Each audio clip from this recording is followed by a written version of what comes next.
छत्तीसगढ़ की राजधानी रायपुर में इन दिनों एक ऐसा मुद्दा गरमा रहा है जो न केवल प्रशासनिक निर्णयों को चुनौती दे रहा है, बल्कि भारत के संविधान में निहित धार्मिक स्वतंत्रता के अधिकार पर भी गहन बहस को जन्म दे रहा है। मामला है हाउस चर्च यानी घरों में आयोजित ईसाई प्रार्थना सभाओं पर प्रशासनिक रोक का। यह रोक ऐसे समय में आई है जब राज्य में धर्मांतरण को लेकर तनाव पहले से ही चल रहा है। प्रशासन जहां इसे शांति व्यवस्था बनाए रखने की आवश्यकता बता रहा है, वहीं ईसाई समाज इसे अपनी धार्मिक स्वतंत्रता में सीधा हस्तक्षेप मान रहा है।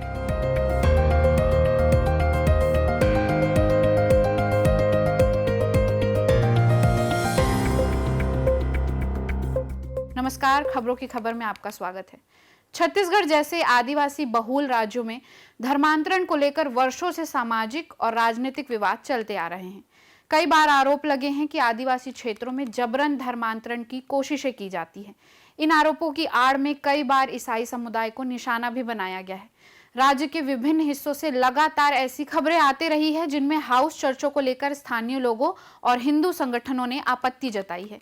इन्हीं बहसों के बीच गुरुवार को रायपुर पुलिस और प्रशासन ने एक बैठक आयोजित की, जिसमें ईसाई संगठनों के प्रतिनिधियों और पास्टरों को बुलाकर यह निर्देश दिया गया कि घरों में आयोजित प्रार्थना सभाओं पर रोक लगाई जाए और प्रार्थनाएं केवल अधिकृत धार्मिक स्थलों पर ही की जाए। प्रशासन का कहना है कि उन्हें शिकायतें मिल रही थी कि इन हाउस चर्चों के माध्यम से धर्मांतरण की गतिविधियां हो रही है, जिससे सामाजिक तनाव और विवाद की स्थिति उत्पन्न हो रही है। आज क्रिश्चियन समाज के कुछ पदाधिकारी हैं, उनके साथ एडीएम साहब के साथ हमने मीटिंग की, जो विभिन्न जगहों पे बिना परमिशन के किसी घर में किसी प्रकार की प्रार्थनाएं हो रही है, जिसके कारण शिकायत करने का मौका लोगों को मिल रहा है। तो जो भी है वैधानिक तरीके से जो भी चीज़ें हो, ताकि किसी को शिकायत करने का मौका ना मिले और सभी को कानून का पालन करना है। कानून के पालन करने के हिसाब से ही कोई भी चीज़ें हो, क्योंकि जो रूल है उसमें स्पष्ट है कि कोई भी कहीं कोई बड़ा कार्यक्रम करता है तो विधिवत तरीके से उसका परमिशन लेना अनिवार्य है। तदनुसार आगे की वो कार्रवाई कर सकते हैं। इसी हिसाब से वैधानिक कार्रवाई करने के आवश्यक दिशा निर्देश दिए गए हैं। हाउस चर्च एक प्रकार की धार्मिक सभा है जिसमें समुदाय के सदस्य किसी घर में एकत्र होकर ईसाई धर्म के अनुसार प्रार्थना करते हैं। यह प्रथा विशेष रूप से ग्रामीण क्षेत्रों में या उन जगहों पर आम है जहां चर्च की सुविधा नहीं है। दुनिया भर में यह एक मान्य धार्मिक परंपरा है जो मुख्य रूप से आत्मिक साधना, सामूहिक प्रार्थना और धार्मिक अध्ययन के उद्देश्य से होती है। भारत में हाउस चर्च खासकर छोटे समुदाय में लोकप्रिय है। इसे बंद करने की मांग करना विशेष रूप से बिना पर्याप्त कानूनी आधार के धर्म के अभ्यास के अधिकार में हस्तक्षेप माना जा सकता है। वहीं प्रशासन का दावा है कि प्रार्थना सभाओं को सार्वजनिक धार्मिक स्थलों तक सीमित रखने का निर्देश एक एहतियात के तौर पर लिया गया कदम है, ताकि किसी भी प्रकार की अफवाह या टकराव की स्थिति से बचा जा सके। लेकिन मसीही समाज इसे संवैधानिक अधिकारों का उल्लंघन बता रहा है। हजारों साल से चली आई प्रथा है और इसलिए इसका समाधान ओवरनाइट नहीं निकलेगा। ये बोलते हैं आज चाबी घुमा दो, बंद कर दो, वो हो। तो इसके लिए हम लोगों ने हाई कोर्ट में एक याचिका लगा दी है कि ये हमारी समस्या है, ये शासन की समस्या है। इसमें क्या समाधान है, शासन का भी सुना जाए, हमारा भी सुना जाए। हमारा विश्वास जो है, जो हमारा घर में प्रार्थना करते हैं उसका जो अधिकार है। मतलब अभी तो ऐसी भी एक बात हुई कि सिर्फ 2 आदमी घर में है, एक उसकी पत्नी बीमार है, वो पादरी है, वो अपनी पत्नी के लिए बीमार प्रार्थना कर रहा है, तो उसको अरेस्ट करके उसके ऊपर एफआईआर कर दिया है। तो ऐसी जो एनोमलीज हो रही हैं उससे आज हमारा समाज भड़का हुआ है। हमारा समाज ज़्यादा भड़का है। ये नंस के वो उन लोगों ने वेश्यावृत्ति का आरोप लगा दिया। उसके बाद जो हमारे ये कुकुरबेड़ा में हुआ, वो महिलाओं के छाती को पकड़ा, धक्का पड़ा और ऐसे अशोभनीय रिमार्क्स उसको वो करते रहे। वो इशारा कर रहे हैं, सेक्सुअल बेस्ड इशारा कर रहे हैं। उससे जा कर के फिर हम लोगों का सारी समस्या आज जो बैठक हुई उसमें कुछ निष्कर्ष? जी हाँ, नहीं निष्कर्ष कुछ नहीं निकला है, पर कम से कम धन्यवाद देते हैं आज शासन प्रशासन ने हमारी बात सुनी है। नहीं तो आज तक कोई हमारी बात, हाँ इस पर अभी और बैठक होंगी। अभी शायद 15 तारीख तक बिजी हैं और 15 तारीख के बाद फिर जितने हेड्स हैं उनके साथ बैठ के बुला करके वो बात की जाएगी। तो उस किस्म से समाधान निकलने के लिए पहल हमारी भी है, पहल शासन की भी है, और जो अनियमितता होती है, बेमतलब की गुंडागर्दी हो रही तो उसको शासन को तो रोकना ही पड़ेगा। भारतीय संविधान का अनुच्छेद 25 कहता है कि सभी व्यक्तियों को अंतःकरण की स्वतंत्रता और धर्म को स्वतंत्र रूप से मानने, आचरण करने और प्रचार करने का समान अधिकार है। हालांकि इस अनुच्छेद में एक महत्वपूर्ण शर्त यह भी है कि अधिकार सार्वजनिक व्यवस्था, नैतिकता और स्वास्थ्य के अधीन होगा। इसका मतलब यह है कि धार्मिक स्वतंत्रता असीमित नहीं है, और अगर किसी धार्मिक गतिविधि से समाज में असंतोष, अव्यवस्था या तनाव उत्पन्न हो रहा है तो उस पर प्रशासन उचित नियंत्रण कर सकता है। इसी आधार पर रायपुर प्रशासन ने यह कदम उठाया है, लेकिन इसका दुरुपयोग भी एक बड़ा खतरा बन सकता है। यदि बिना ठोस साक्ष्यों के पूरे समुदाय की धार्मिक गतिविधियों को नियंत्रित किया जाने लगे तो यह लोकतंत्र और संविधान दोनों के लिए खतरे की घंटी है। बैठक का एजेंडा क्या है? पुलिस प्रशासन द्वारा आज हमारे रायपुर के पूरे पास्टरों को बुलाया गया था और यहाँ पर किसी भी प्रकार का निष्कर्ष निकला नहीं है। उल्टा हमारे घरों पर जो प्रार्थना होता है उससे जो बजरंग दल द्वारा तोड़फोड़ करके आरोप प्रत्यारोप किया जाता है कि धर्मांतरण हो रहा है, और हमारे पास्टर क्रिश्चियन फोरम के लोग भी, CGPLA के लोग, पूरे पास्टर आ करके ये भी बोल रहे हैं कि आप जांच पड़ताल कीजिए।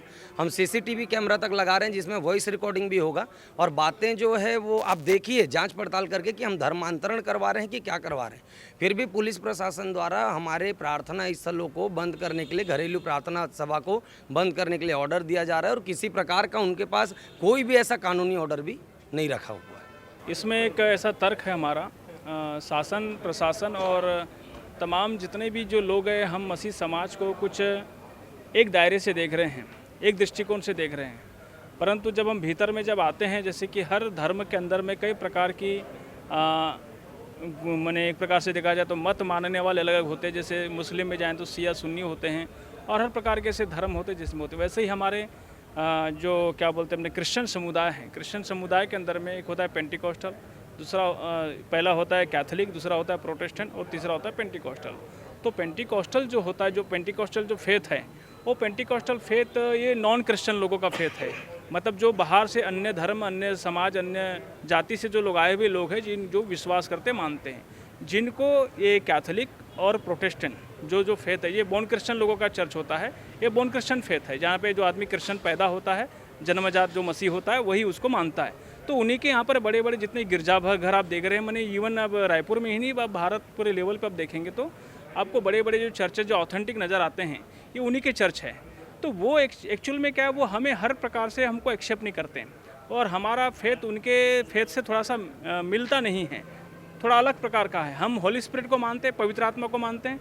कैथोलिक जो है वो मरियम, माता मरियम को मानते हैं, और जो क्या बोलते हैं अपना प्रोटेस्टेंट होते हैं वो ईसा मसीह को मानते हैं, और हम जो है पिता, पुत्र, पवित्र आत्मा, मतलब हम लोग पवित्र आत्मा को मानते हैं। तो हमारी जो पूजा पद्धति, प्रार्थना पद्धति थोड़ा उनसे भिन्न है, इसलिए हम उनके साथ समावेश होकर के एक साथ मिलकर के हम प्रार्थना सभा नहीं कर सकते, और वो लोग भी हमको अपने आप में एक्सेप्ट नहीं करते। जैसे हमारे बीच में से अन्य जाति से जितने लोग आए हुए लोग हैं, तो उन लोगों को वो अपने गिरजाघरों में जगह नहीं देते, वो अपने क्या बोलते कब्रिस्तान में जगह नहीं देते। हमारे बीच में से यदि कोई मर जाता है तो हमारा ये जो मानना है, इसलिए हम घर घर में अपनी प्रार्थना सभा लगाते हैं।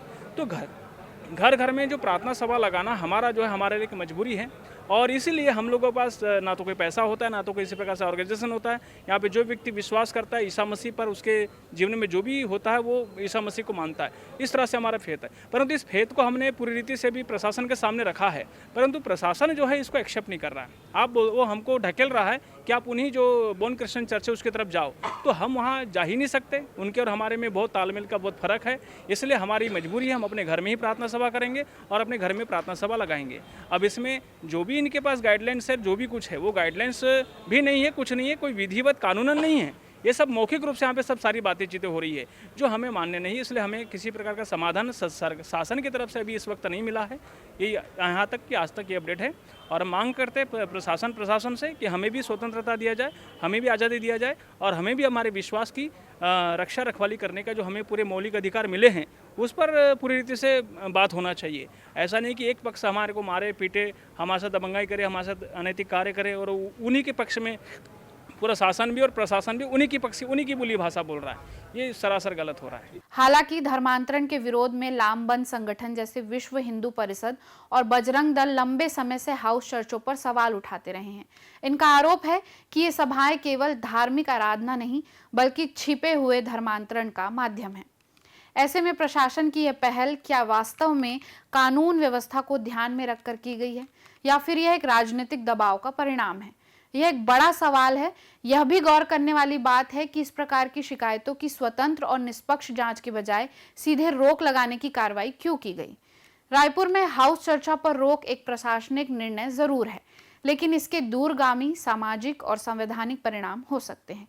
आवश्यकता है कि हम इस निर्णय को केवल कानून व्यवस्था के चश्मे से नहीं बल्कि एक लोकतांत्रिक समाज के दृष्टिकोण से देखें, जहां हर नागरिक को अपने विश्वास के अनुसार जीने का अधिकार है। खबरों की खबर में फिर होगी बात। नमस्कार।